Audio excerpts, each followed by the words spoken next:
The word death in English means, like there's a certain finality to it. But the word misa in Hebrew that really means that the soul has been removed to a world of eternity.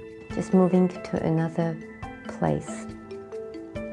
And the neshama, the soul continues. You shed your physical garment, your body, but your neshama, which is you, continues to live.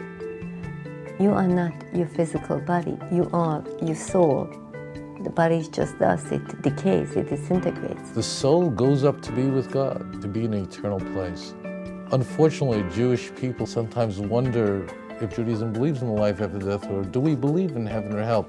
Well, what really happened there, of course, is the whole idea that something's going to happen after you die is entirely Jewish. But Christians really ran with it, and because they ran with it, made a very big deal about it. Jews said, oh, well, if Christians believe in it, then we don't believe in it.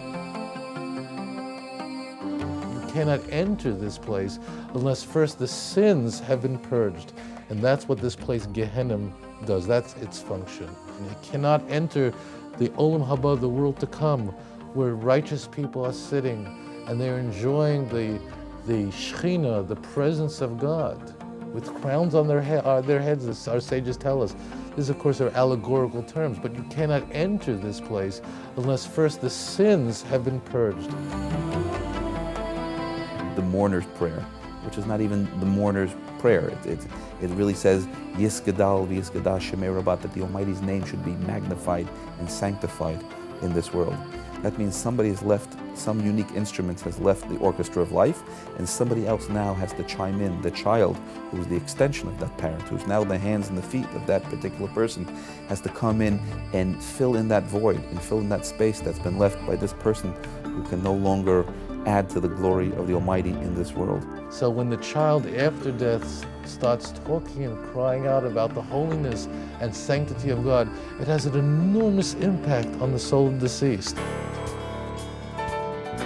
Every year on the Yurtzeit, but the soul has the ability to create like a salary review, like how is this person doing? Did they create spiritual nourishment in this world that continues, or are they finished? Like the biggest tragedy is when a person left nothing behind, left no legacy. The good news is that the children, the people who are left behind, have the ability with their own free will to help not only themselves and to plant the seeds for their future, but also to help people who have left this world, who are also longing for spiritual nourishment. Reincarnation is essentially that spiritual energy doesn't die. It evolves one stage to the next. You can come back as another human being.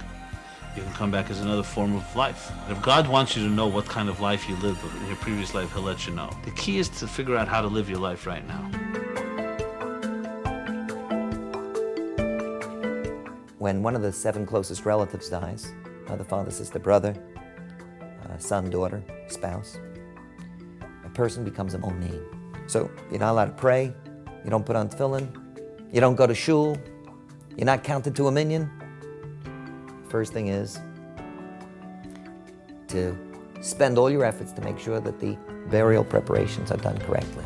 It's called the tahara, where they treat the body with utmost sanctity, or very often volunteers wash the body very gingerly, very tenderly, very lovingly, and dress them in the dress that all human beings wear. Simple white shrouds. Everybody is equal in death. A simple pine coffin.